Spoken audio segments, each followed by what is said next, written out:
Hello, subscribers. Welcome to a live stream. We're going to be talking about the Curse of the Azure Bonds Remaster. There's been some people asking questions about it. I'm going to be releasing it to the public soon. So I wanted to give people an opportunity to ask questions if they want. Otherwise, I'm just going to be going through the list of changes, possibly demonstrating some things as well. So we got the game running in demo mode in the background right now. And I'll flip back and forth between the game and the notes. All right. So let's let this demo finish. Okay. So first of all, I have implemented many new classes. We now have monks, druids, barbarians, illusionists, assassins, and cavaliers. Let me get to the main menu here. Okay. So let's flip over to the notes so you can see them. Not sure if the text is too small or not. It may be. Probably expand this. See if there's a way for me to make this larger but not show the Twitch window.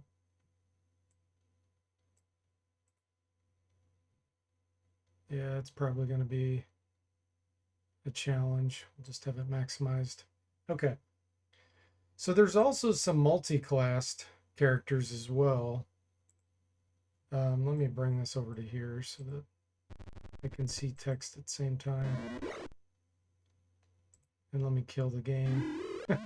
We should have went to play instead of letting the demo automate again. Let's get into... There we go. Now it won't do it. All right. So there are multi-class characters for some of them, like Cleric Assassin. A half-orc can be that. Gnomes can be illusionist thieves or illusionist fighters, I believe, which is pretty sweet. Hey, says Tam, welcome to the stream. How are you doing? No, you can't be illusionist fighter. You can just be illusionist thief. Okay. We have assassins. Once they reach level 9, they can get class A poison. And then level 10, 11, and 12, it goes from class A to B, C, and then D. They also have the assassinate option when they're backstabbing, which follows the assassinate rules in first edition AD&D. It's in the Dungeon Master guide, I believe. So I've implemented all that. Basically, the level difference between you and who you're trying to assassinate makes a big difference. That's the biggest factor. Sastam says, can you now take drow weapons out of dungeons? No, you cannot. That is in the rules, where as soon as it sees daylight, it disappears. Good question, though, Sastam. Hey, Tim. Welcome to the stream. How are you doing? Yeah, I've been really particular about implementing everything, almost everything. I won't say everything, almost everything exactly as first edition has laid out, because SSI, I have found, has not implemented probably about 50 plus things according to rules. So I've corrected all those. There are a few exceptions like level caps, which we'll talk about in a bit.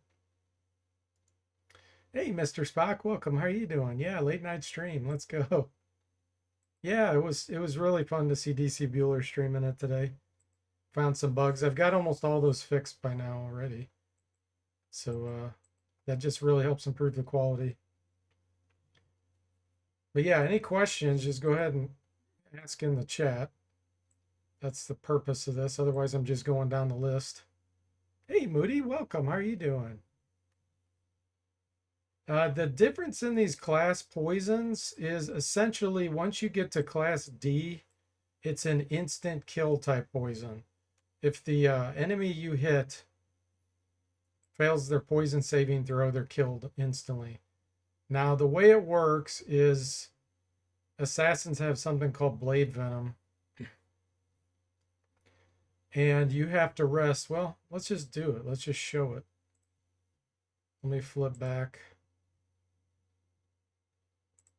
to the game. And we'll go ahead and create one, and I'll show you how it works. Assassin. Assassins have to be evil. I'm going to do a longsword here. Well, we'll do a dagger and a longsword to demonstrate. But the rest I don't care about. Okay. Let's add the assassin. Right now I have it just for my own testing purposes, maxing out the levels. I have the max level be around 18 right now. So once you get a certain bladed weapon, and there is a limit on the types of weapons you can put blade venom on, but you can put them on essentially anything that's bladed, including some axes.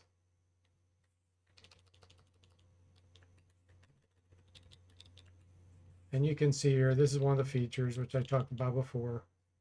Dark green if you can't equip. You can dual wield. You can see here, the assassin has the longsword in the right hand, dagger in the left hand.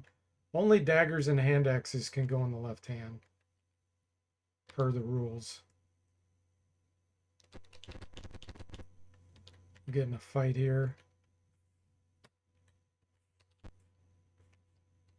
I didn't do my blade venom. Hang on. I got to do that real quick. You got to rest in the end, and the assassin will automatically apply the blade venom if you have an appropriate weapon. Let's go do that real quick. Doesn't take long. Takes about an hour. And now if we look, should have it. Maybe I'm not showing it. Yeah, I don't think I show it. There we go. It said prepared class D. It only lasts so long though.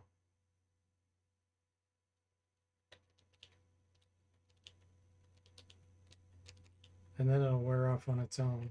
Okay. Okay, we'll see if it's applied. Punch.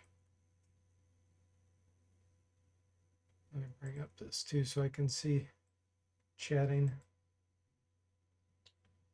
They must have changed that after first edition. Oh, the drow? Yeah, I wouldn't be surprised. It seems like they changed a lot of things. Yeah, right there we can see Blade Venom D. He has it on his weapons that are equipped. So if we come over here and hit one of these guys, he failed his saving throw, he died. Now, the way it works is the Blade Venom only works for 2 hits. It has to be successful hits. If you do damage, then it uses up the Blade Venom. I don't think I probably applied it to the secondary weapons, although I probably should. So anyway, that's how that works. Blade Venom A, C, and D is not instant kills. That is more of just damage per round. And it lasts so many rounds. Let's see. Hey, Bo Ladder and Zachary, welcome to the stream. How are you guys doing? Let's go back to this so I can see. Mr. Spock says, I assume assassins can do backstab. Yeah. You get the choice. If you get set up for a backstab, you can choose either assassinate, backstab, or a normal attack.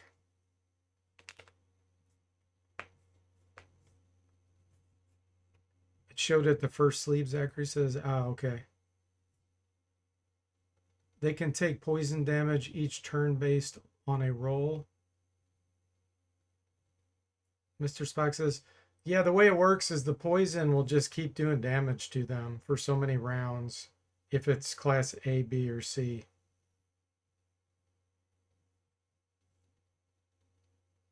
Yeah, I did, Moody. I streamed early this morning. Yep. So Assassin's a pretty cool deal, but you have to get to level 9 before you get Blade Venom A. And in Curse the Azure Bonds, you start at level 5.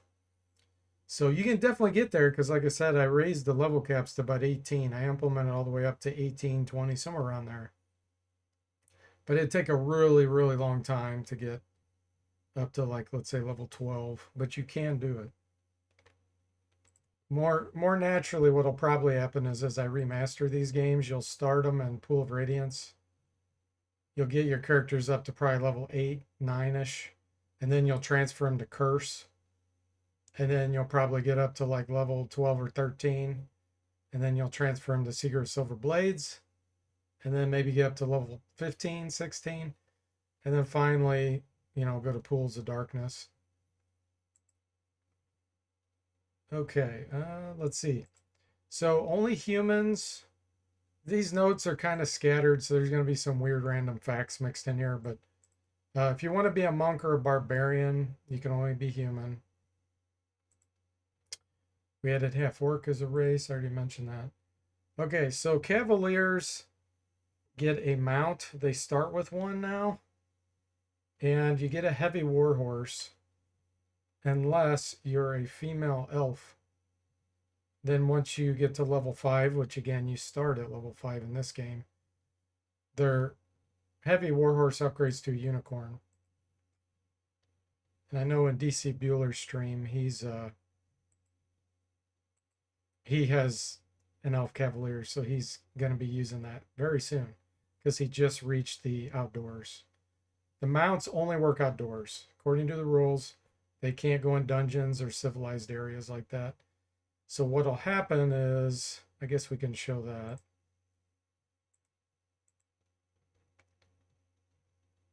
I wish there was a better way for me to flip back and forth here, but really isn't. Let's do an elf, female, cavalier.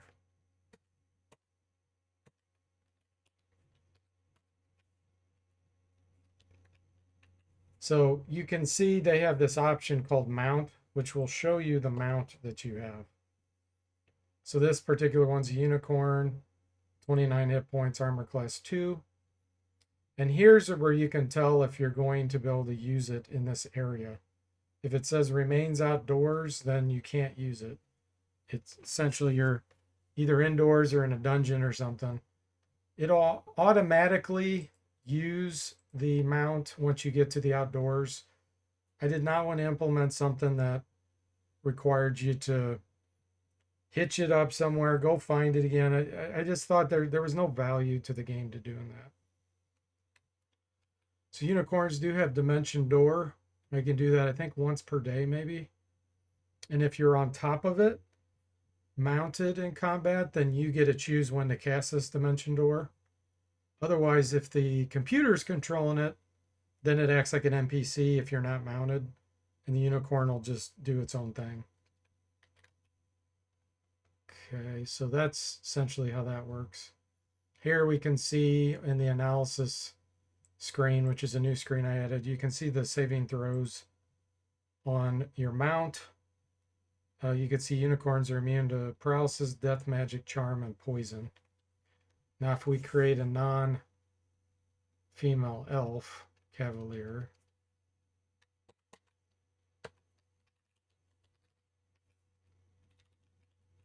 you can see their mount is a heavy warhorse.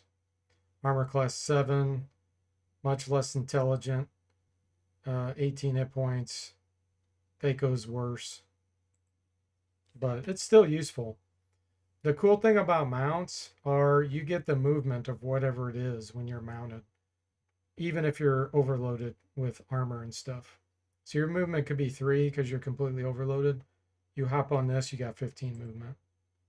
Also, it'll apply a lance bonus if you hit while you're mounted on there. So there's some pretty cool things about it. Bring chat back up here.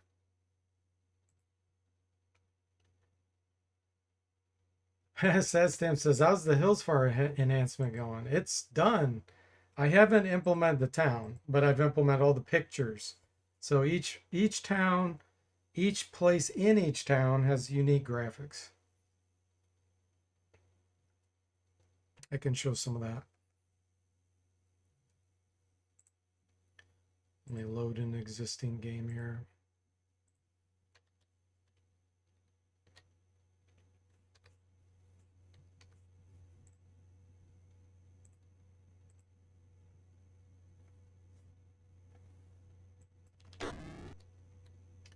Let's do this one. So here's Boonlar. We're in Boonlar. You can see it looks like this. Normally, you'd be sitting at the map that just shows a flashing cursor, like the overland map. But now, like if you go in an inn, you got unique graphics for that inn. We can go in the bar. There's graphics for the bar. Here's the store,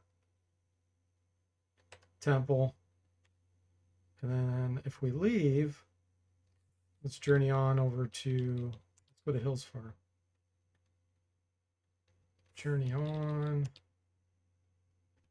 Eventually, I want to implement the Hillsfar town. But this is what it looks like. Here the inn, she won't let us in, but at least you can see the picture. Now here's the temple. Here's the store. And then here's the bar. So putting in unique graphics everywhere. I'm doing it for events too, so that as events happen, you know, it kind of makes a bit more sense.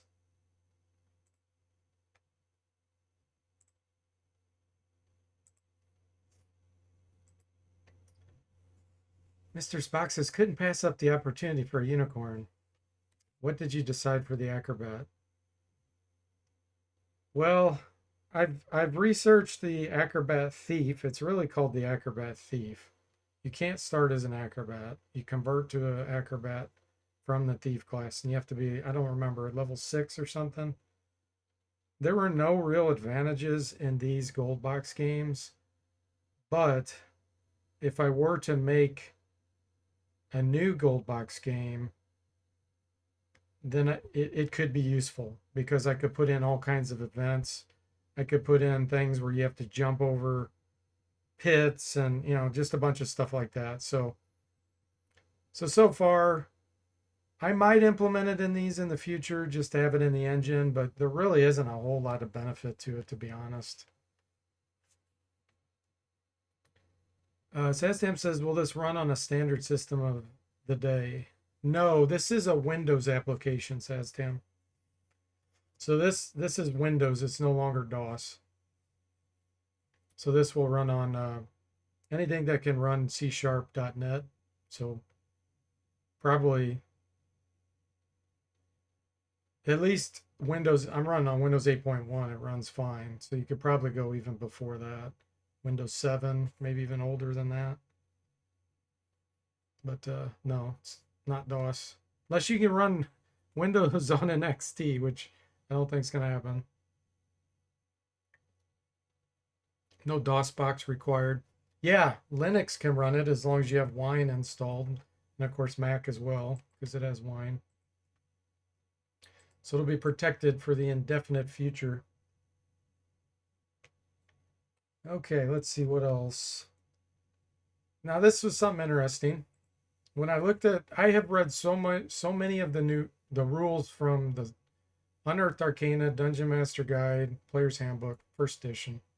I had just discovered so many things weren't implemented according to the rules. Like Wand Magic Missiles. If you're not a magic user, it has the chance to miss the target. Only magic users has a guaranteed hit with that. So, and I never knew that because I always just knew based on what SSI did. So what I did do was I made it ignore actual armor class and just go off your evasion armor class. So essentially, everybody's armor class is 10 unless you have a dexterity bonus. So like if you have dexterity 18, you'd have a 20% chance to dodge it. That's in addition to the THACO of the person trying to use it. So if we just take an example, let's say the user has THACO 10 and you're trying to hit someone that has dexterity 18, essentially that makes you get a bonus of +6. So your THACO becomes 4 since it was 10. So you'd have only a 20% chance to miss, but you still could. If you have 20 THACO and someone has 18 dexterity, you only have an 80% chance to miss, basically.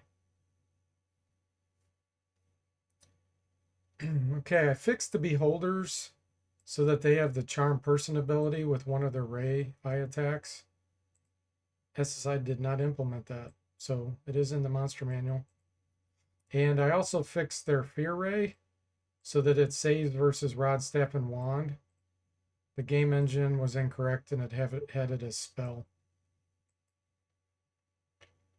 I fixed mirror image. It had a lot of problems. In the original game, the curse I'm talking about, it only worked against certain spells. It did nothing against physical attacks. Sadstamp says, will you make source available? No, I will not. This will be free to download and I'll be making improvements to it indefinitely. But what I would do, if someone wants to look at the source code, they should get where I got it.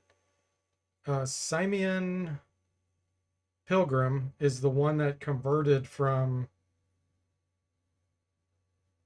assembly. He disassembled it and converted to C#. That's the code base I used. So if you ever want to see the base engine, just, go find that. He has it on GitHub. But yeah, my plan is to constantly enhance this and make it more data driven so that people will be able to mod it themselves, like have XML files. I already have it where you can externalize some of the graphics, like the towns and all those graphics you saw were just files in a folder. So you could replace those graphics with whatever you want. They're just bitmaps. So my plan is doing that for monsters, potentially spells. I'm undecided on that, but basically people build and mod the games and make games themselves eventually, but that's far off in the future. Hey, Bo, welcome to the stream. How you doing? Day's going great. Thanks for asking. Yeah, there you go. There's a link if it shows up properly, which hopefully it does. You doing good? Glad to hear that, Bo. Yeah, there were I probably fixed, I'd say about 30 bugs in that base engine. There were major performance issues with graphics and all kinds of things. I've corrected all that. And then since I got that pretty stable, I've just added on all kinds of stuff. I've changed the code a lot to fit my style because I have a very particular coding style compared to most people. Okay, let's see. I made the AI, this is one of the biggest improvements in my opinion. I've made the AI much smarter with dealing with just cloud effects, terrain effects. I've actually programmed it so that the intelligence and wisdom of the monsters you're fighting or of the NPCs in your party make smarter decisions with avoidance. And so if you're fighting something low intelligence, low wisdom, it's kind of more haphazard with what it does and more erratic, and it's not as calculated and it doesn't make as good decisions. This, to me, changes the game drastically, and it makes you as a player have to really consider things. The other cool thing about this is it makes spells like Feeble Mind potentially impact the game. It impacts combat. Because if you lower the intelligence of the enemy, like let's say you're smart or fighting some smart enemy, and you feeble mind them, they'll be a lot less likely to make smart decisions and they can start doing some dumb things in combat. Helps with choosing spells and how to cast those spells.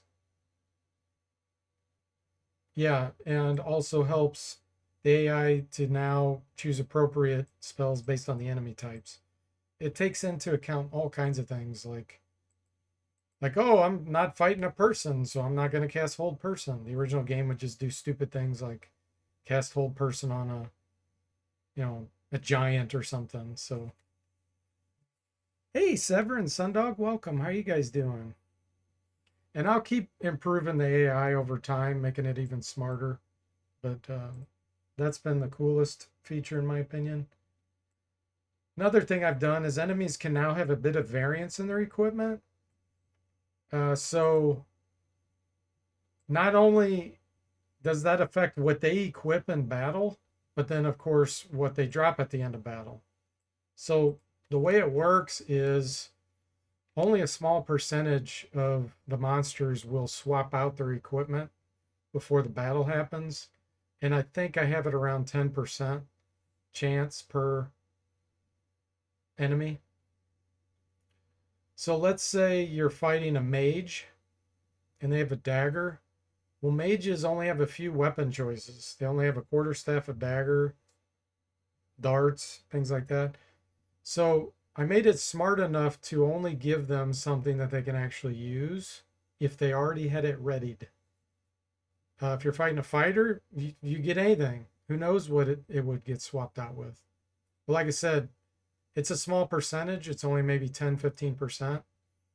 So if you're used to playing the game and you know certain enemies have certain things, that's still going to apply for the most part.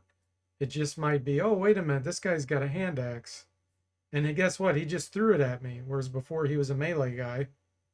Well, you can throw hand axes and then go 30 feet. So suddenly in a battle, you might get a hand axe thrown at you and be like, where'd that come from? So there's some unexpected things that happen based on those types of situations. Enemy spellcasters also now have variants with their spells. And this is determined when entering a battle. The spell swaps are based on the types of spells and the level of spells. That means a magic user with 3 level 5 spells will still only have 3, but they may be different. And since I've added a bunch of new spells, who knows what's going to get thrown at you in combat? Yeah, all the new spells in the game can be utilized by the enemies against the party. And because the AI is smarter, you can end up with some really fun fights. I've ran into some things like, oh my gosh, I know that could happen, but I had no idea the AI would be smart enough to pull that off. And they did. So that's kind of cool. This makes it unpredictable. Some enemies will now have pre-battle random buffs when entering the battle. It's a fairly low chance, but it could lead to some more tactics and decisions from the players. So what I mean by that is like, you know how you put buffs on your party before you go into a big fight. Well, you might enter a fight and these clerics may have bless on them already. Or a magic user may have detect invisibility when he normally wouldn't have that. The way the buffs are determined, though, is first the random generation of those spells has to happen. So they had to have had detect invisibility, and then that low chance has to process. And if that combo processes, then you may see that in the battle. Why did I do this? Well, for one thing, it makes combat more dynamic. In case you like the save scum, it'll give your fights a lot more variance. And the other thing is it makes you more tactical with things like true sight since I've implemented those spells. Because then you'll be able to see what the enemies have on them when you enter combat. And let's see, I added appropriate damage type graphics for animation. Yeah, okay. So someone on my YouTube channel said, hey, can you make like Ice Storm be blue? Because I think on the Commodore 64 it did that. So I'm like, yeah, sure, why not? So acid's brown. If it's cold, it's blue. If it's poison, it'll be a green, explosion. And if it's electric, I show the electric graphic.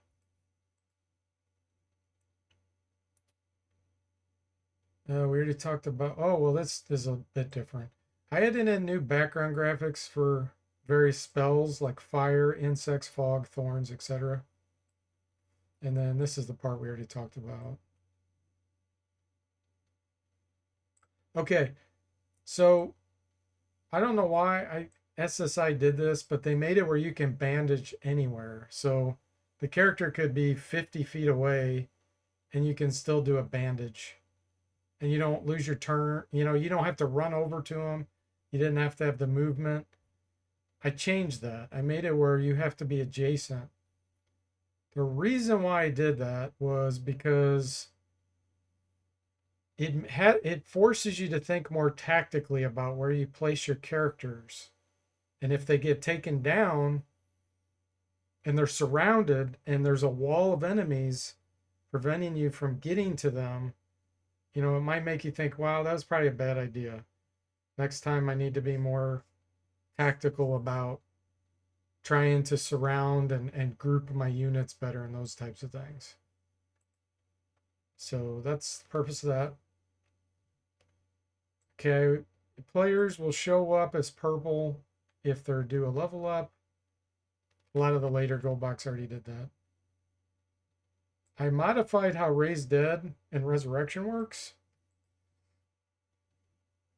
So according to the rules, first edition, I spent a lot of time researching this. Resurrection can work on any life form, including elves. Raise Dead cannot. Resurrection makes the caster bedridden for a while, unlike Raise Dead, where it's the receiver of the spell that becomes bedridden.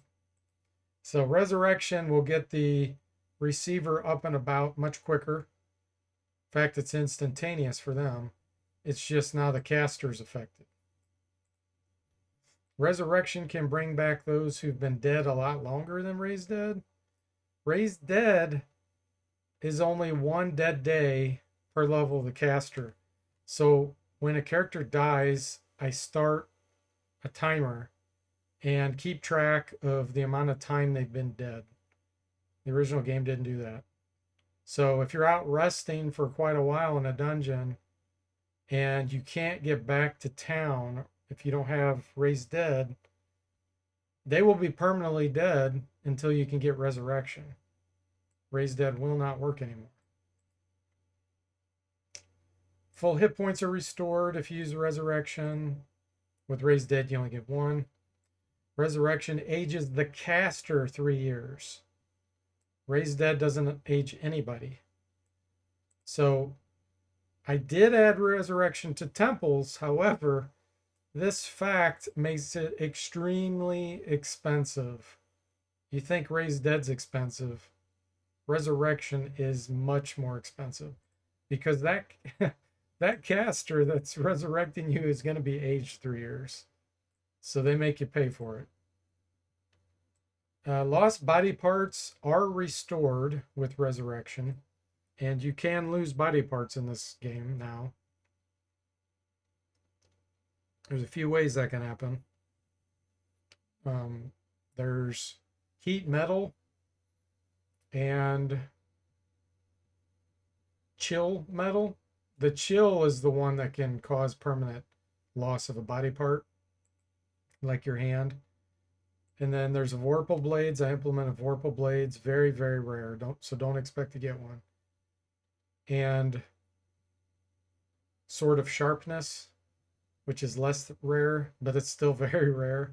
That can cause limbs and things to be chopped off.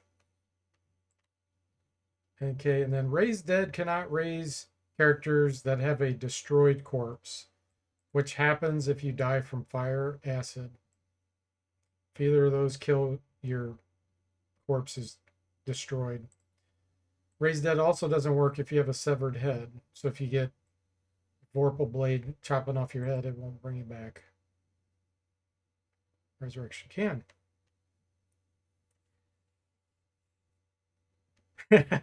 Sadstam says, hopefully the caster's an elf. Yeah, exactly.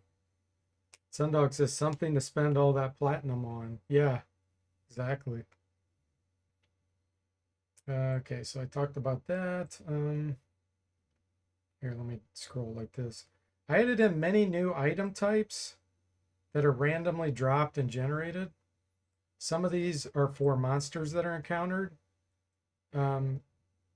So that the monsters that you're fighting can actually use them. So I was talking about Vorpal Blade there. So if you happen to be fighting something that gets an upgrade to its weapon, being a Vorpal Blade, it will be used against you. So that's going to make for some very rare, fun fights. All magic armor now allows full movement. So I spent a lot of time researching this. The way it works in the original games, the Goldbox, you get +3 movement. So if you're wearing chainmail, which normally gives you 9, you get 12 movement, which is max. If you're wearing plate mail, normally it's 6. Magic plate mail gives you 9. I found a bunch of different statements about this. The one I finally landed upon was in the DM guide on page 164. I found this quote. This was by Gary Gygax. He says, for game purposes, all magic armor should be considered as being virtually weightless, equal to normal clothing. This gives characters so clad a base movement speed equal to an unarmored man. Right there in the DM guide. So that's how it's supposed to be implemented, and that's how I did it. So if you're wearing magic plate mail, you'll have 12 movement now. I added a brief message that notifies the player when a new combat round begins. I can probably show that. Let's see.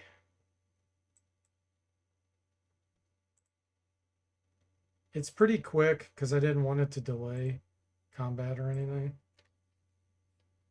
It's just getting a fight somewhere.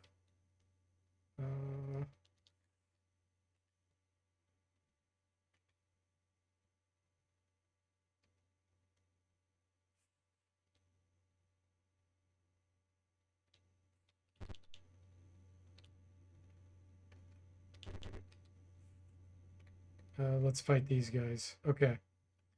So I'm just going to quit my turns now. Watch the bottom left of the screen where that gray area is once combat ends here. Let me just delay so I can tell you exactly when it's going to happen. Okay, watch the bottom left. It said round 2. So it's brief, but if you're paying attention, it will tell you exactly when you're in the next round. Because it always kind of bugged me. I'm like, wait a minute, did that just start a new round? Or did I not delay enough? Or did I delay too much?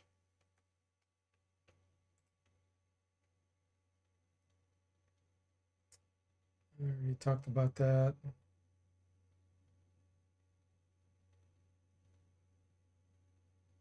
Okay. So the true sight and true seeing spells were implemented, and those allow you to see all the various things on an enemy. You can even look at their attributes.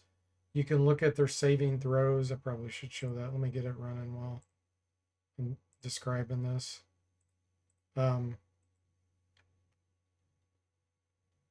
If an enemy is invisible, blanked, a phase spider that has attacked, there's several conditions where you can't really see them. So what I chose to do is make them say untargetable, so that if you try to aim at them, it'll tell you you can't, but it doesn't give you the reason why. Okay, let me flip back over here because I didn't want to make it where you would just know exactly what they have. That's the purpose of these true sight spells. Let me memorize it on this high level cleric. I think clerics get it. Yeah, there it is. True seeing. There's true seeing and there's true sight.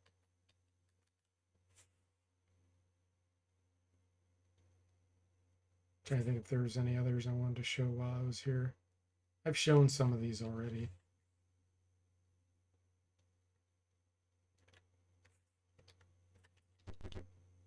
We'll cast it before the fight.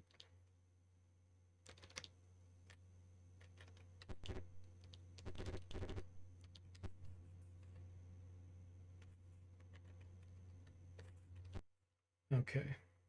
Punch. So if these guys had conditions on them, we would be seeing them as they're each moving right here. They don't have any special effects. But what we can do is aim at them, and you have a view option now, and it'll work on any enemy. And we can see their attributes. We can see what items they have. We can look at their saving throws, any special abilities, any of this stuff. So really cool spell. They'll allow you to be more tactical.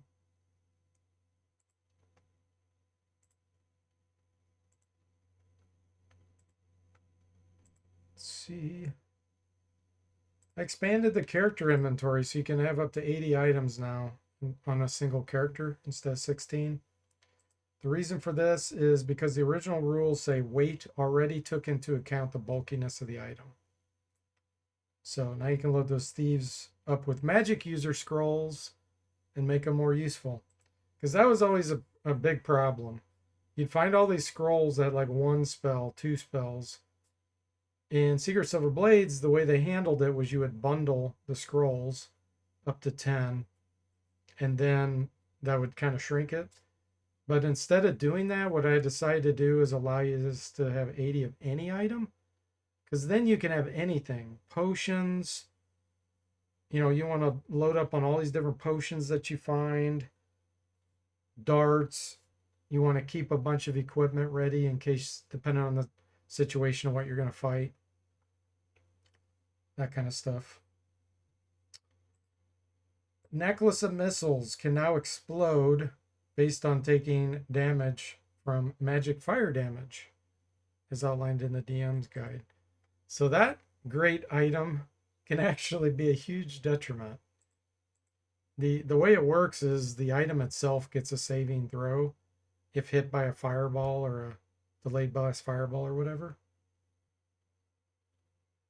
And if the item fails its saving throw, any remaining charges in there go off. So if there's 5 charges left, it's going to be 5 fireballs all in a row. It's probably going to kill the whole party, unless you have, immunity to fire or something. Daggers can now be thrown. They couldn't in the original game. And then you'll be able to pick them up after the fight, just like hammers and clubs, those types of things. Any thrown weapon can now be thrown in melee range.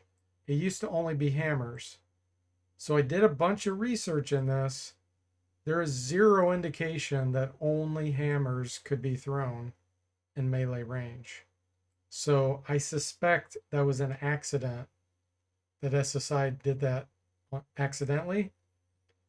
But the ironic thing is, you are supposed to be able to throw those type of melee weapons from melee range, because I did find it talking about throwing when they're 10 feet away, 20 feet, blah, blah, blah.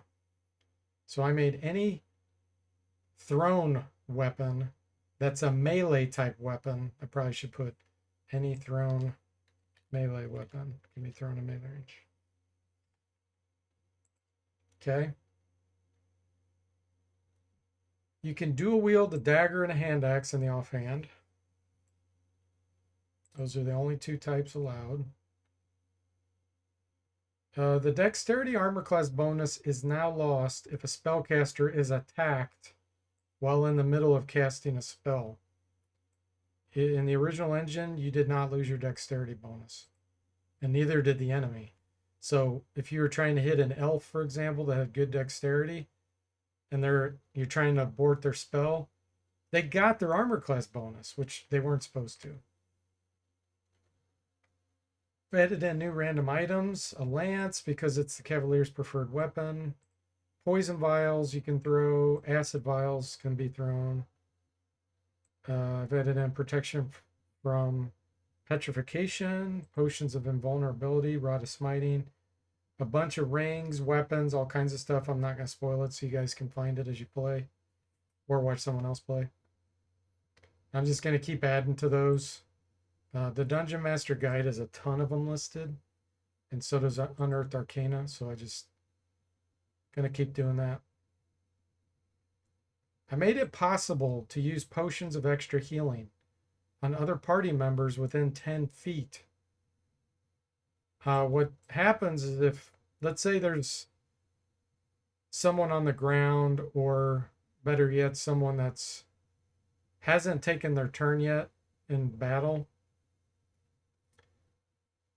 if you use it on them, essentially they lose their turn because they have to take it from you, they have to drink it, uses up their turn and their time, and the person using it loses their time too, transferring it to them and doing all those shenanigans. But that's cool because you can have it in your inventory and use it on someone else. I fixed resting to match the rules. The first edition Dungeon Master Guide, page 82.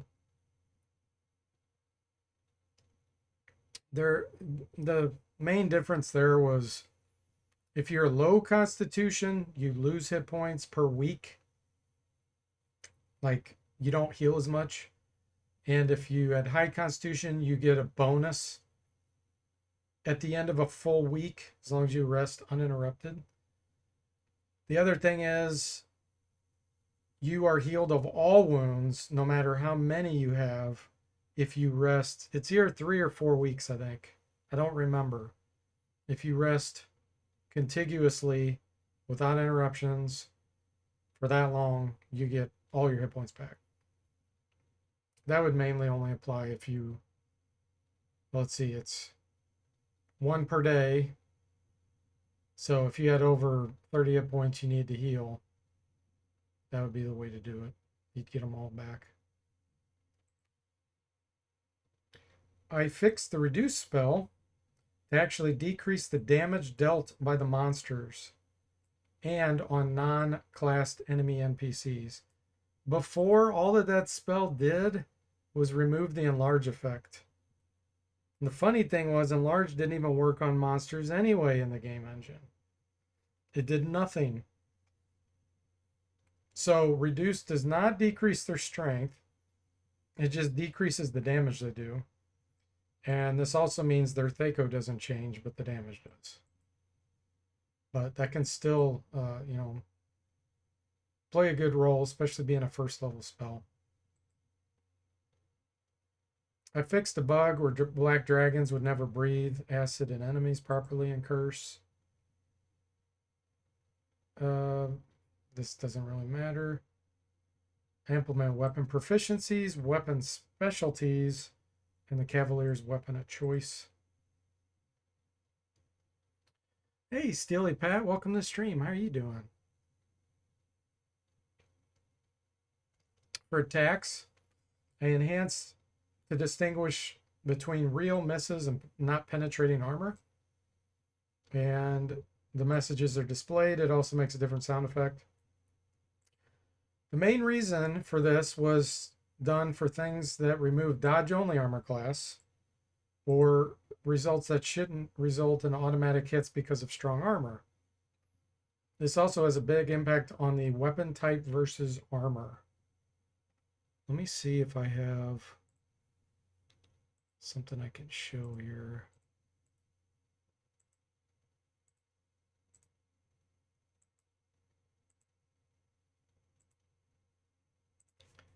Not sure if this is going to be in here.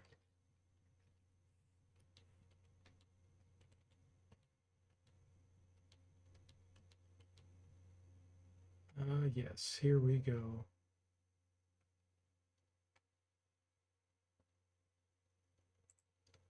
Let me zoom in here. Then I'll pull it over there so you can see.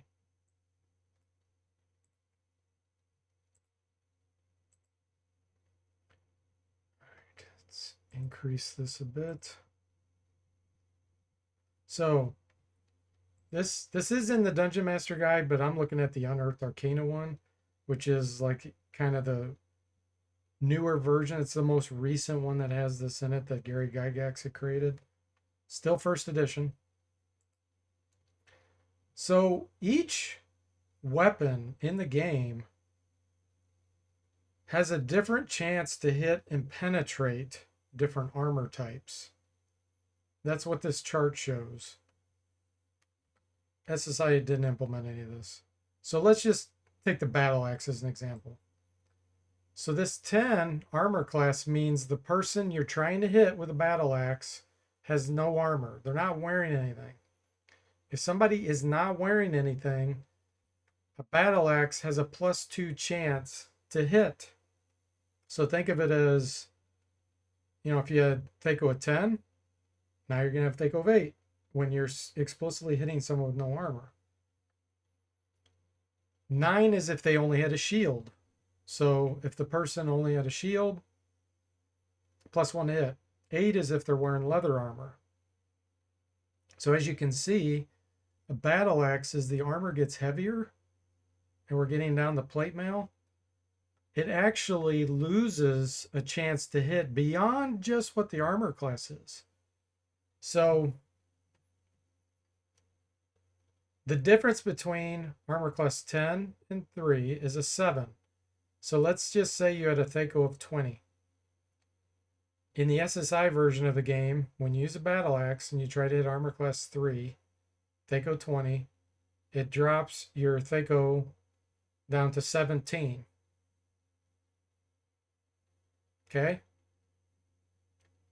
That gives you a 15% chance to hit when they're wearing plate mail.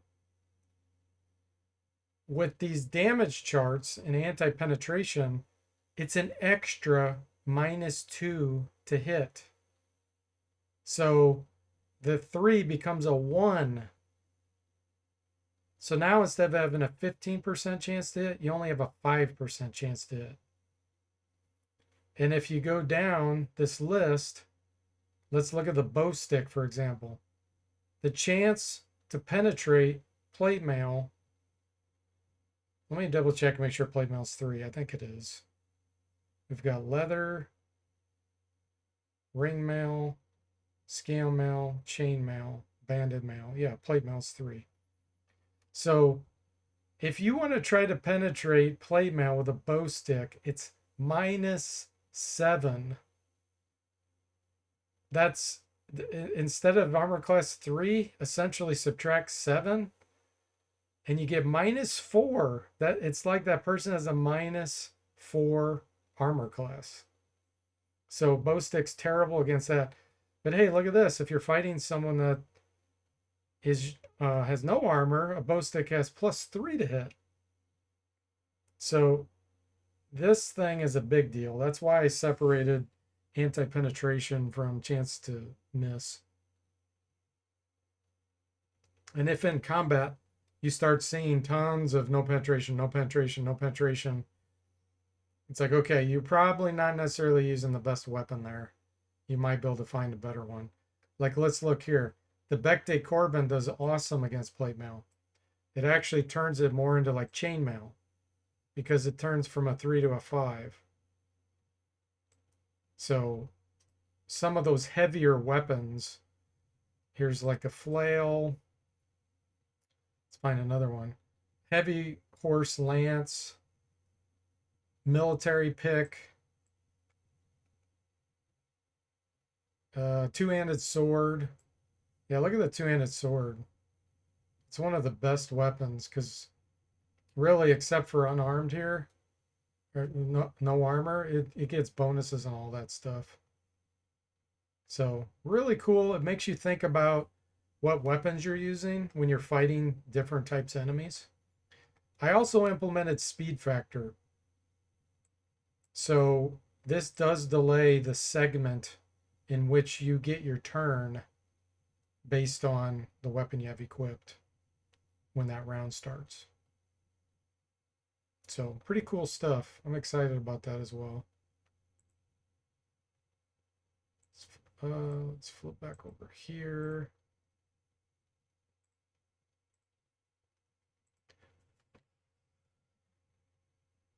Tim says this is a very helpful chart. Yeah, it's amazing.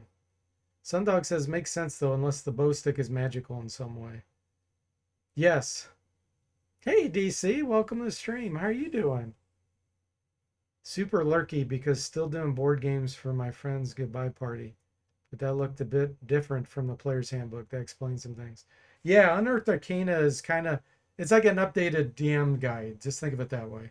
It's got updated stuff in it. Yeah, thanks for streaming earlier, DC. That was fun to get watch you play. And you found quite a few bugs that I have fixed. I think there's only one that I haven't fixed that you found. So by your next Saturday stream, and all that stuff's going to be taken care of. I may even have it released to the public before then. We'll see. It's going to be close. All right, let's see here. Evil clerics now get a choice on whether they want to command or destroy undead that are beneath a certain power level compared to their level. Currently in between games, but yeah, it was amazing, fun times to give it a go. Yeah, it was fun, DC. There are a few new enemy types that can be encountered. Also, some enemies may receive slight random upgrades to either level or spells. Their items vary a bit. I already talked about that. So like, you may, normally you're fighting clerics that are level 10. Guess what? One of them may be slightly upgraded to level 11. And since their spells are randomized, they may come in with a higher level spell that you did not expect, which can make for some interesting fights. Okay, so this is one thing that I have changed compared to the base rules because thieves were absolutely horrible. The thief class was the only one in these Goldbox games that warranted some enhancements. I didn't go crazy. I just gave them a couple enhancements. One was you had to wait till level 9 before a thief could use a mage scroll. And in the first 2 games, you would never get to 9. By the time, you were trying to make them useful. It was just silly. At level 9, they have a 25% flat chance of failure, no matter what level they are. You could be level 15, and a thief will still have a 25% chance of failure. So here's what I did. I allow them to start using mage scrolls immediately, level 1, but the chance of failure is really high. It's 65%. And then it decreases by 5% per level. So by the time they get to level 9, they're back to this 25% chance failure. And then by the time they get to level 14, they can't fail with mage scrolls. So that's one enhancement. The other enhancement I made was thieves now have the THAC0 to match fighters. So the reason why I did this was they had terrible THAC0. They can only wear leather armor and use limited weapons, and they only have 1 to 6 hit points per level. They also don't get exceptional strength, and they don't get the constitution bonus of fighters. They were absolutely terrible. So these are the only 2 enhancements I made. This makes it where thieves have a much higher chance to backstab now, and they can actually do decent damage, in fights. So, and then of course, once you start finding magic user scrolls, they can start using those. So they have some kind of magic ability at least. So those are the only two adjustments.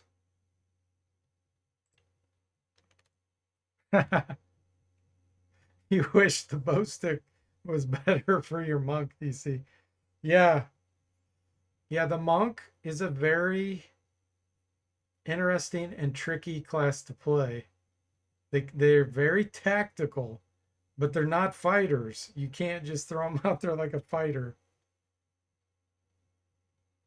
But they do have a lot of purposes, even low level they do because of the high movement they have, and they can stun and things like that. So, you know, they have some advantages, but they have all those trade-offs too, where their hit points are lower. Once they start getting higher level, their armor class becomes great. They start getting kills more frequently with their fists. They get tons of attacks, but you have to play them very uh, strategically, as you are learning, I'm sure. Yeah, he sets up Curate to do a backstab. There you go. Yeah. But the other thing, I mean, there's things to improve them. You can enlarge the monk. There's things you can do to help them out, to make them pretty cool. Let's see here. Okay. Blank can now be cast outside of combat, so you can do it in preparation of battle. I also fixed it to work as the rules mentioned in the player's handbook. It was not implemented according to the rules before. Blank used to behave like the phase spider effect after a phase spider attacks. So I fixed blank. I left phase spiders to behave the same way. The main difference is phase spiders, after they do an attack, cannot be hit. They're invulnerable to be attacked. Blank happens randomly at certain segments in a round. It has nothing to do with your action as the character that's blinking. So it just may randomly blink you out, phase 2, and then randomly blink you in segment 6, for example. And it has nothing to do with your actions. Whereas the phase spider, its phase out is explicitly based on when it does an attack. If a phase spider doesn't attack, it does not become invulnerable. So that's very different there.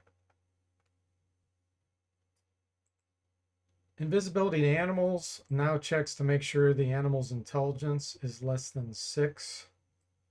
Otherwise, it doesn't work. Animals now encompass more types of life forms. After I did a bunch of research on AD&D First Edition rules, I've come to the conclusion that animals are the following: monsters that are types animal, insect, reptile, snake, giant, and all mammals. So what are mammals? Any monster of type non-PC humanoid, all PC humanoids, so that's dwarf, elf, human, etc. Bears, wolves, wild boar, panthers, leopards, tigers, dogs, mammoths, monkeys, gorillas, apes, chimpanzees, horses, etc. So the code checks very explicitly for all the different types. So any type of animal related spell is much more powerful now. Shocking Grasp, I gave a little bit of a boost to. It now does 1d8 plus 4 damage per level. Before it was 1d8 plus 1 per level. So this makes it do much higher damage than Magic Missile at any given level. The reason I did this is because it's a magic user spell. You have to be in melee range and you have to be able to hit the target. That's not easy with a magic user. So you may say, well, rangers can get it later. Sure. And that's a good use for a ranger. It'll make it very useful for a ranger. But magic users, it's not that great. So that's why the damage is a lot higher. Burning Hands now hits a potential 3 targets. It spreads out like a fan in front. That's according to rules. Because that spell only does 1 damage per level. So works great if there's 3 things standing in front of you. Strength can now be cast in combat. You couldn't do that before, which made that spell very useless. Introduced Animate Dead. It was only in Pool Radiance, and then they got rid of it for some reason. It's different, though. So, implementing according to the rules, it turns your characters permanently into either a skeleton or a zombie with reduced hit dice. However, you get a warning to say, do you want to use it on a dead player character or downed player character? You can say no, and it'll skip past them. And then if it finds any enemies, it will convert the enemy corpses. So I made that very flexible, so you can choose. Sam said, did you implement importing characters from Pool Radiance? Yes. I haven't tested it, but yes, it's there. That is something I probably need to test here. It should work, but I definitely need to test it. You can also implement or import from Hillsfar, because we know how much everybody loves Hillsfar. All right. Sticks to Snakes has been enhanced. It will now affect any hit dice monster instead of just 5 hit dice.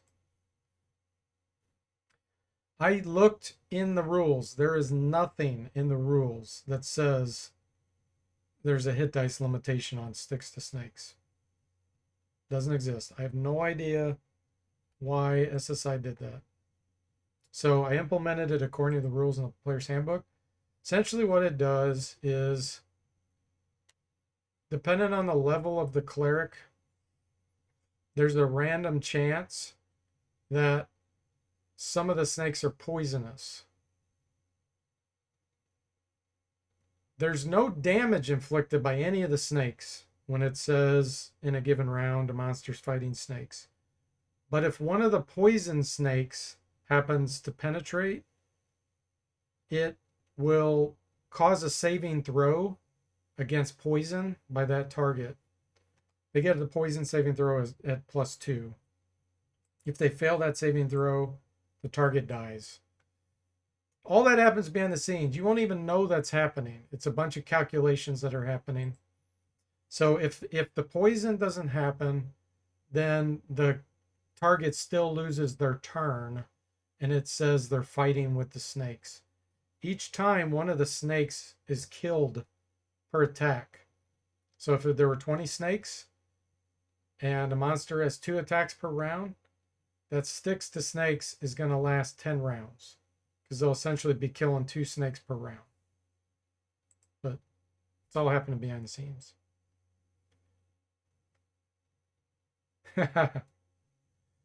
You're AFK from that, Sundog? Gotcha. Okay, Ice Storm now does physical damage instead of acid damage. For some reason, in the game engine, it was doing acid damage. Really, this is, I'm going to say physical / magic. Because you can resist it if you have magic resistance. Cone of Cold now does a cold resistance check. Again, it did acid for some reason, which is wrong. The character screen now shows damage for large weapons. Yeah, I've shown that on stream. So it shows normal damage, and then against a large enemy, it shows that. When casting an area of effect spell, the number that will be affected is highlighted in red as you move the cursor around. Great for spells like Confusion, Cone of Cold, etc. I've shown that. Implemented the Helpless condition. according to the assassination chart. Dungeon Master Guide, page 75. I also made it do an actual kill on the target. This is brutal, but that's how the rules say it's supposed to happen. So in the Goldbox games, if you're helpless, it's an automatic knockdown and you're automatically dying. Now it does a check against you compared to the target enemy. Level difference is a big factor. If they're a lot higher level than you, the chance for you to get an assassination is low, and vice versa. If you do succeed, though, they're dead. It kills them. The other thing is, if you use a guard command and one of your characters is adjacent to that helpless target, I did make it reduce the chance of a successful assassination. The more life forms that are adjacent to that helpless one, that guard, the more it affects and decreases that chance of assassination. Let's see. So if you fail the assassination attempt, you just do a normal attack. That's all that happens. So you don't lose your attack. It just goes on to become normal. So that's why if you watch me or DC or somebody stream, you might see it's like, I thought that guy was going to get killed, and it didn't happen. And then maybe on attack 2 or 3, then all of a sudden they go down. That's why.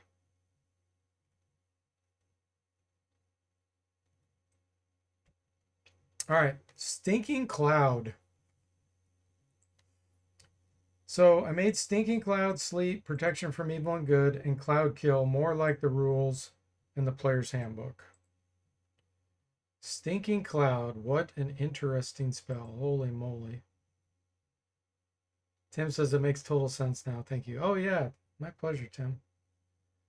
Stinking Cloud, we all know how amazing it is. Well, it was enhanced in some way and it was debuffed or nerfed in another way. So,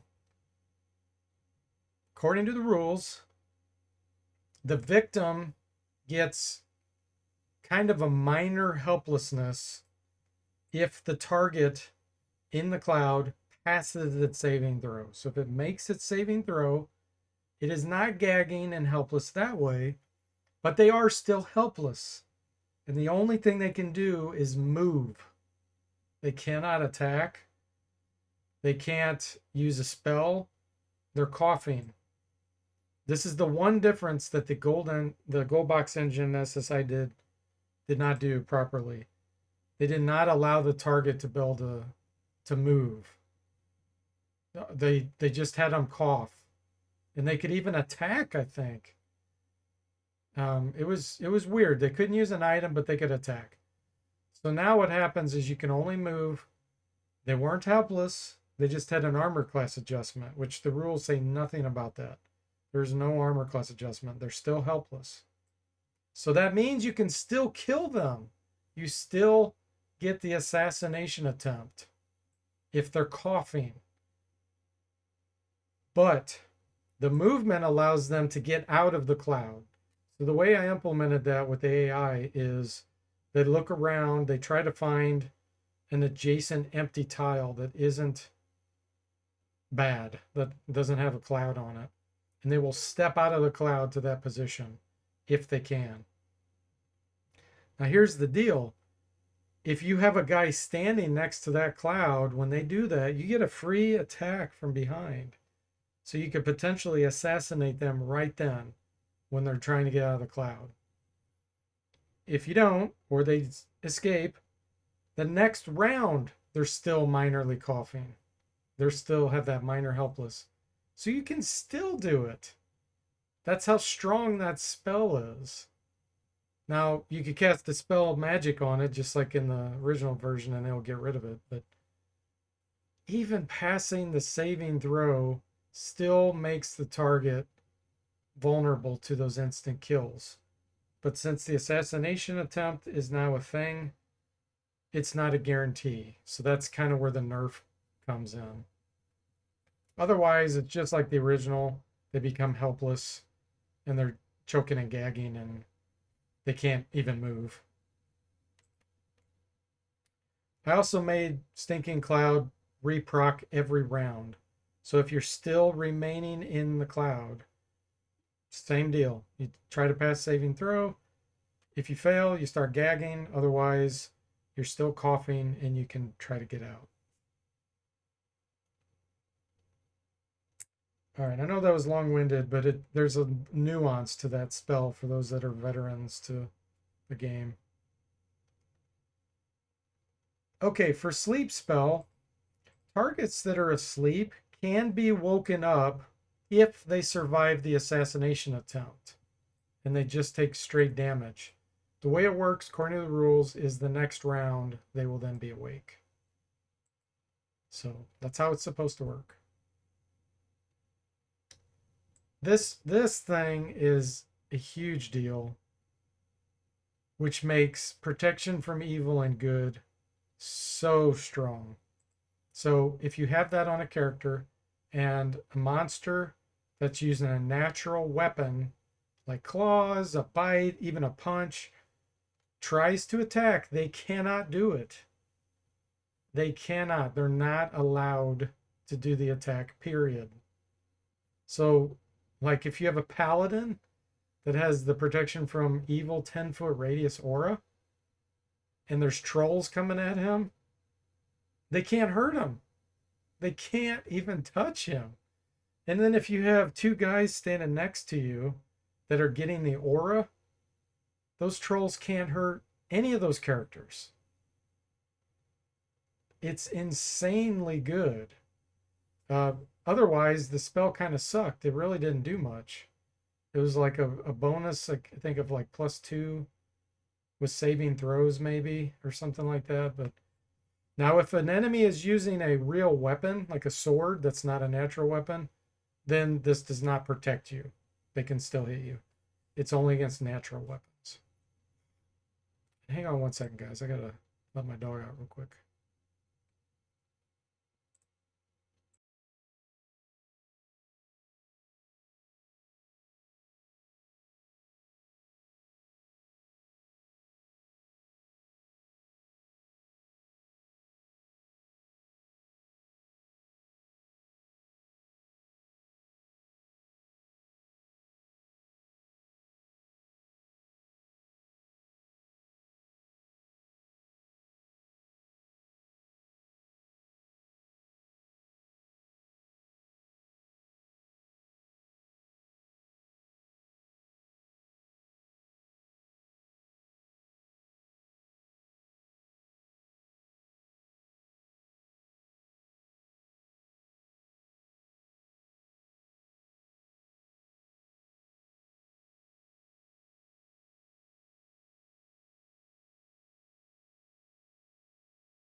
Hey everyone, I am back.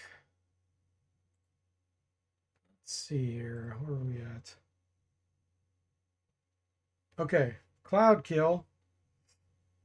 So it's supposed to do 1 to 10 points of poison damage on rounds 2+ as long as the target remains in the cloud, regardless of hit dice. So that makes this spell a little more useful, especially if you hold something in place inside the cloud. Then it can just keep taking damage over time. Because they did not implement that at all in the Goldbox games. Thanks, Tim. Combat shows all conditions, good, bad, and neutral for the selected player character. For enemies, it shows negative conditions. By default, it would only show helpless. Now, if you cast True Sight or True Seeing, then you can see all those conditions on the enemy. All the buffs. I don't care about that mentioning. Okay. I basically recreated all the sounds from the original game with PC Speaker. I'll probably make it where you can drop in your own sound effects at some point so that if people like the terrible sound blast or death sound, they could put it in.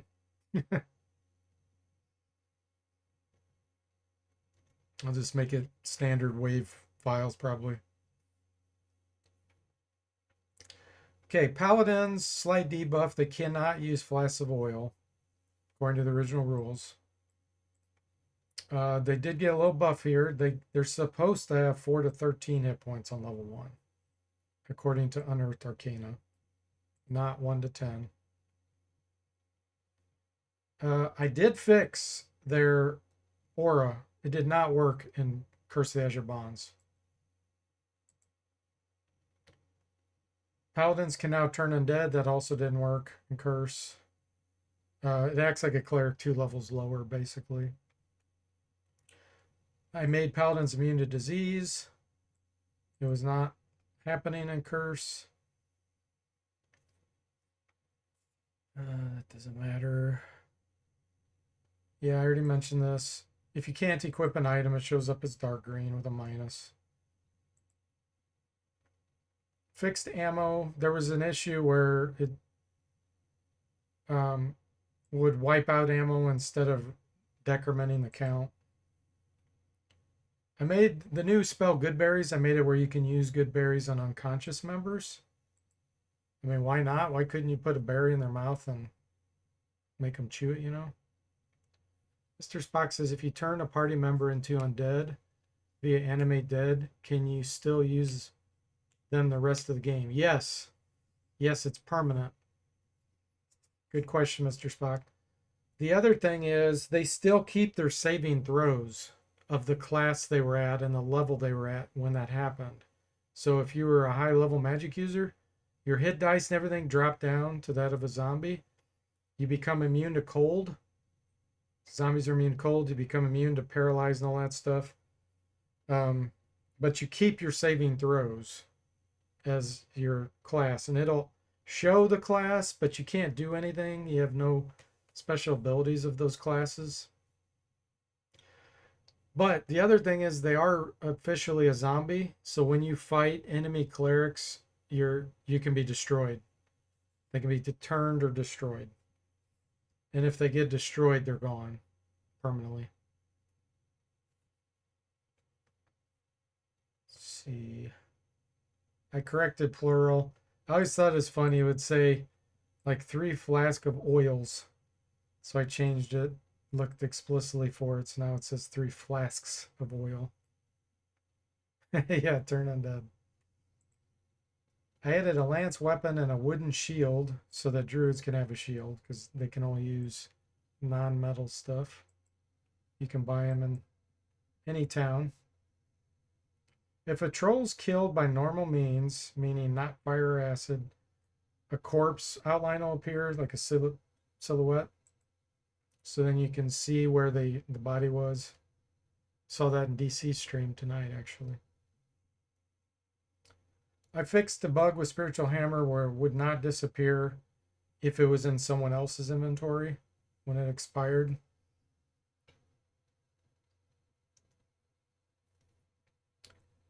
Fix the bug where haste would actually show 1/2 the movement rate in the character inventory screen. It was bugged ever since the original game engine.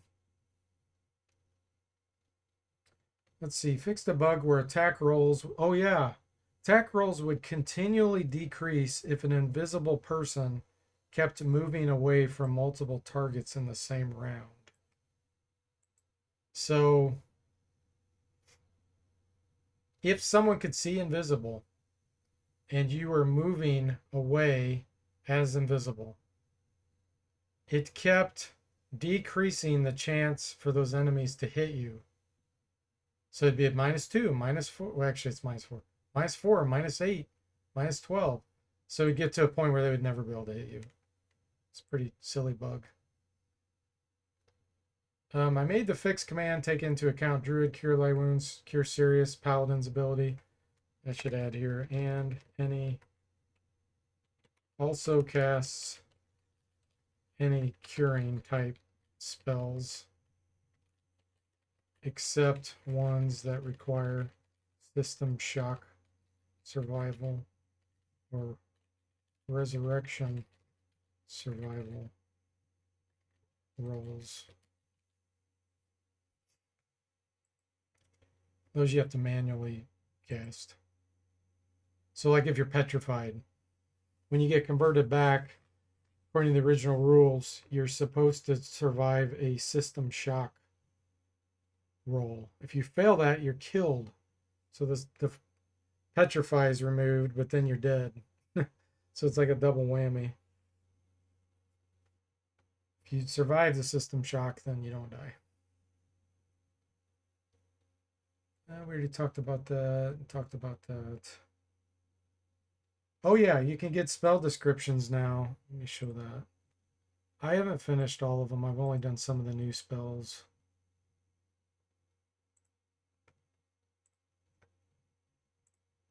But you can do it at learning time too. Let's create a magic user. I'm going to say yes, pick my own spells. So right here you can see a view option.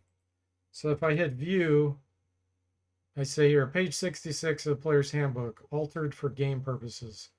When an identify spell is caused, blah, blah, blah. And you can just scroll through the text about what the spell does. So, like I said, I only did it on some of them. Eventually, all spells will have a description in here. Let's see if I did any higher level. Yeah, there's plant growth. Stone skin. So that's how that works. It happens on the memorize screen too. In case you're like, oh, what is that? How does that work again? You can check it on the memorize.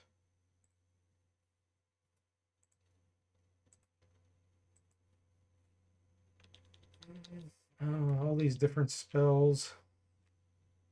So if you're a magic user or illusionist, you can choose whether you want to pick your specific spells or not. Otherwise, the computer will randomly choose for you.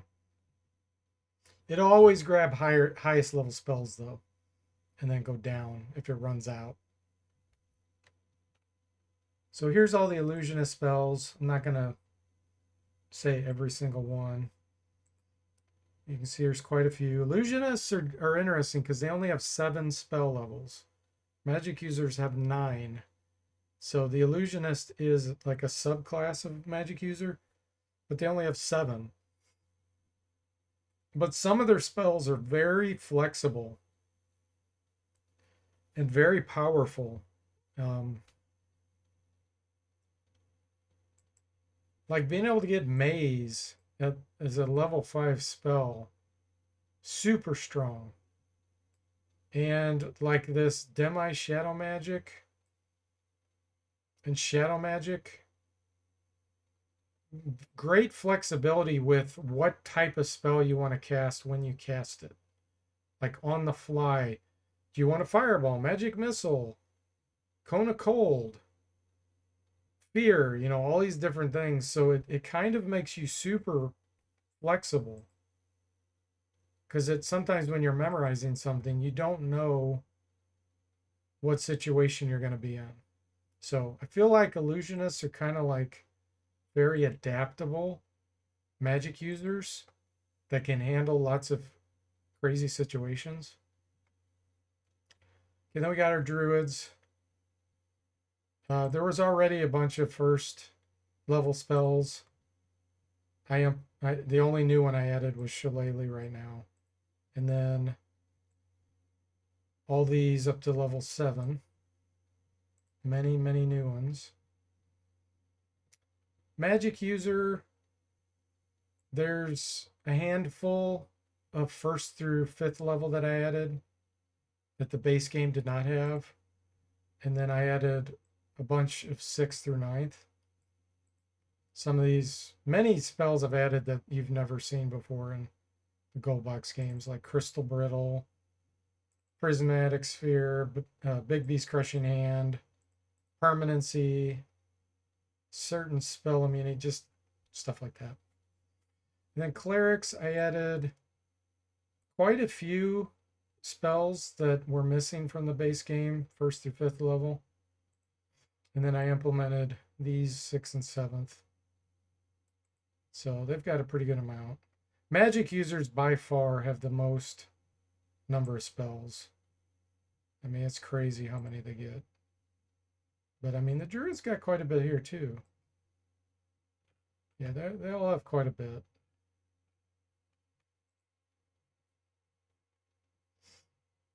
All right, so the identify spell. I did alter it slightly compared to what the rules said. The enhancement I made, it acts just like the shop, but I made it tell you how many charges are in an item. So you'll know that Wand of Magic Missiles has 40 charges left. It'll put parentheses next to the name.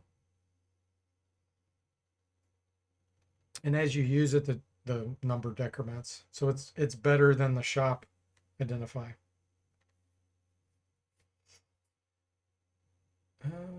I made it impossible to target a life form or see them when you're blinded or gray blinded. So basically, if you do aim and you move the cursor over that enemy, you cannot target them. Same with casting spells, area spells. You cannot cast a fireball and pick where it can go. You just can't do it. So that makes the blind and gray blind much more effective. I think I have to let my dog out again. Hang on.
All right, guys, I'm back. That'll be the last interruption.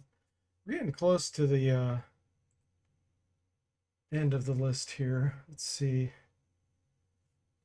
Mr. Spock says, never underestimate the druid. True, true. Let's see. Bark skin actually shows you the armor class adjustment on the screen now. The original game did not do that. Any charm spell will result in the monsters staying with you after combat. I think I set it to only 8 party members right now, though, including your player characters. I may raise that eventually, but right now that's what it's set at. Any that are beyond that 8 that you've charmed in battle just won't join your party roster afterwards.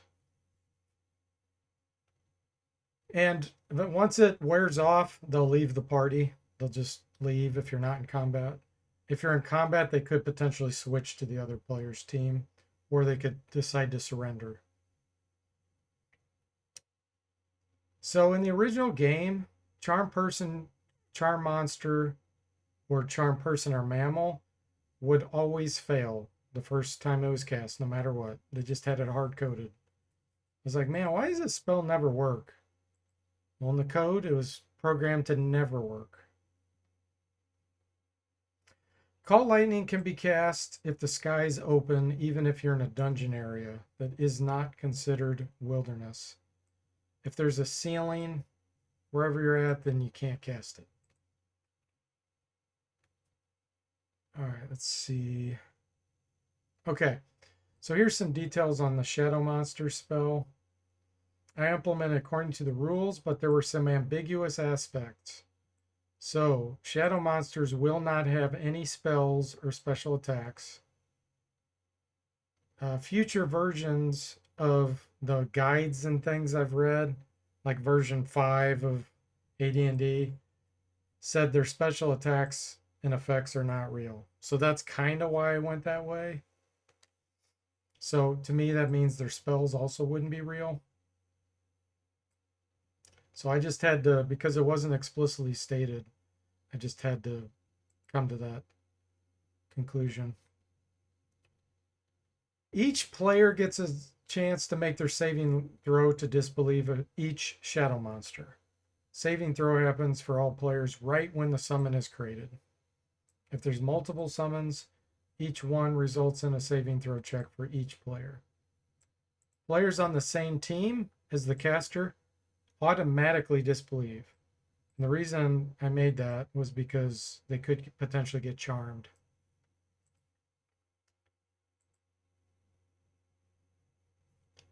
Sundog says, wow, OG dev scam. Okay, Wall of Fire and Firestorm do damage based on their time segment. So when it first hits the enemy, directly at cast time. The deeper into a round when it's cast, the less damage that it's going to do that first round. Also, when a life form moves into fire from a non-fire tile, they're going to take full damage. However, once they're in the fire and they're moving around and running around, then they take fire that's only 10% damage per step. And the same principle applies to Blade Barrier and Fog. The reason why I did that was because some of the spells will say it does like 2 to 20 damage per round. It'll say per round.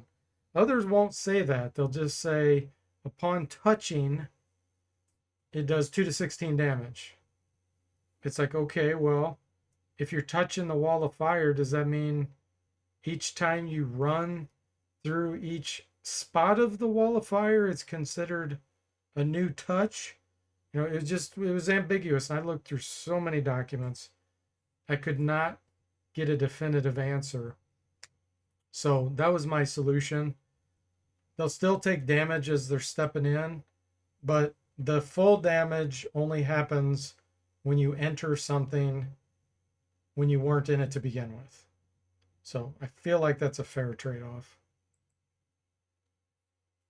Oh, the charm fail being OG developer scam. Yeah. Yeah, that was a complete. I mean, I guess that was good when they cast it on you. You wouldn't get charmed ever the first time, but it was really a ripoff when you were trying to get someone charmed on your side. Okay, I added the remember to the memorization list so that you can actually flag the spells that you currently have in memory and remember them so that next time all you have to do is hit recall and you'll remember them. So it's kind of a solution for then it'll control which spells to remember. And it's per character. I added a track menu option to spells that you're casting in combat. So the way it works is you hit track, cast whatever spells you want, including on other party members. And then when you're done tracking, you hit done. What this does is it then remembers where you can auto cast all those the next time you want to cast them all. Because I got tired of having to cast an enlarge on each of my first 5 characters and then do a bless and then do a prayer. This allows you to control exactly how you want that batch to happen the next time. And so all you got to do is rest, get your spells back, and then do that auto cast. And boom, it'll just apply all those buffs. As long as you have memorized, it'll apply all those buffs. If a given spell is not memorized, it'll just skip that one and go to the next. And it can work with curing spells too, if you'd want to do that. And healing. If you want to always cast the Cure Light Wounds on every party member for some weird reason, you could do that.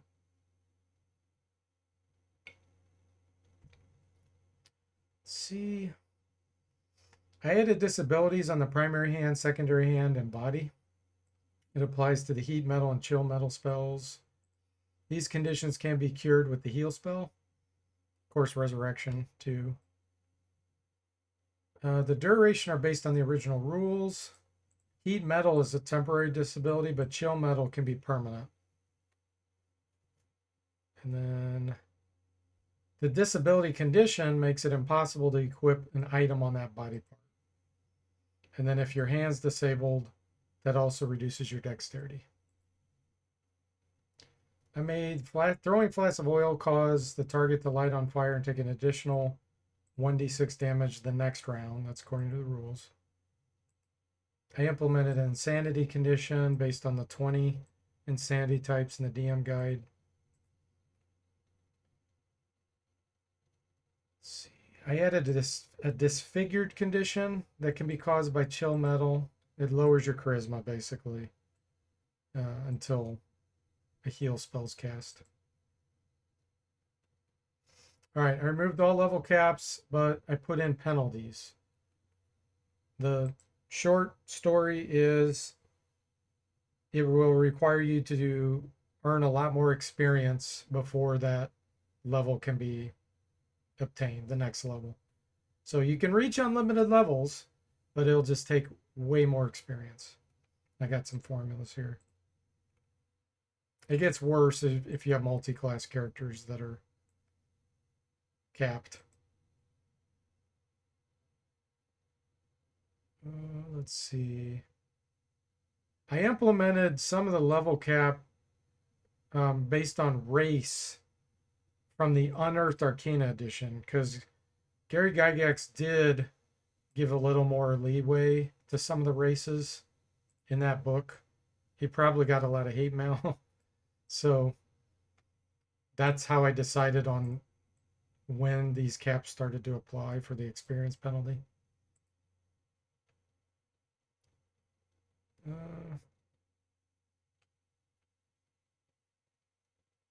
Okay. I changed movement on diagonals to always be just one movement. It makes 0 sense when you're moving, when a character is moving, that moving this direction takes more movement points than moving at a 90-degree angle. There's 0 reason.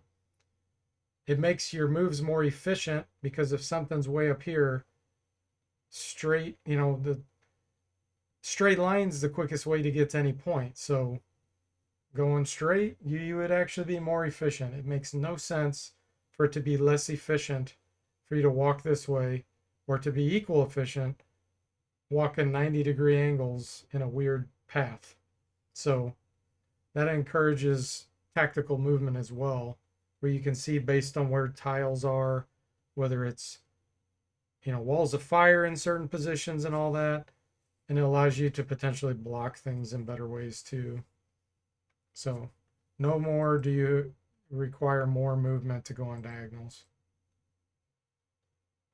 I also made it where when you save the game, it'll create up to 10 subfolders that day for the given letter. So let's say you keep resaving over A, save A, save A.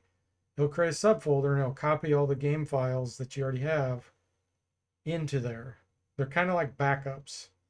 The other thing about that is if you accidentally write over that letter, you have 10 options in that day to get back to the one you want.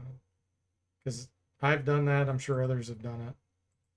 So it helps protects against corruption, and it will allow you to recover if you accidentally overwrote the same letter. Once you get to 10 for that day, it'll just start overwriting the one in the recent folder. So, all right, and then just a couple notes here, and then I'll be done. In the future, I may be changing the entire money mechanism versus experience.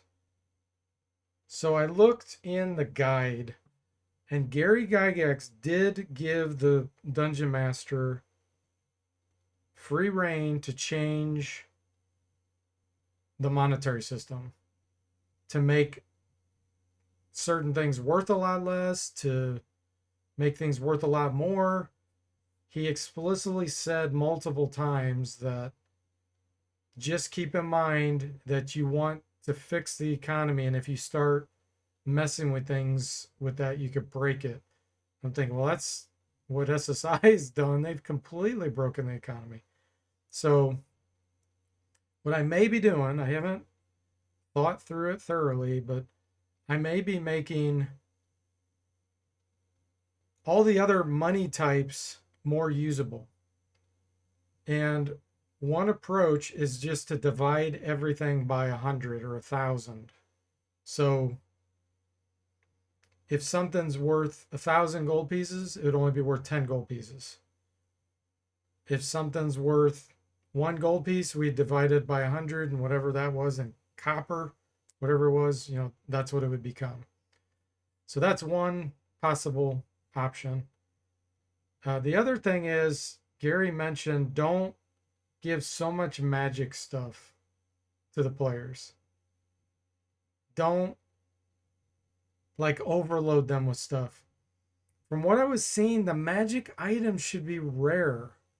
You should not always be finding +1 stuff everywhere.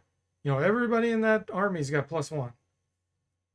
And that's what causes just major problems with the economy. That's what breaks it, is you start off not finding any, and then all of a sudden you find way too much. So that's another thing. So anyway, there's lots of things to consider about potentially fixing the economy, but I'd really like to make copper, silver, electrum, all those money types useful, because that makes it kind of cool. It gives one more element.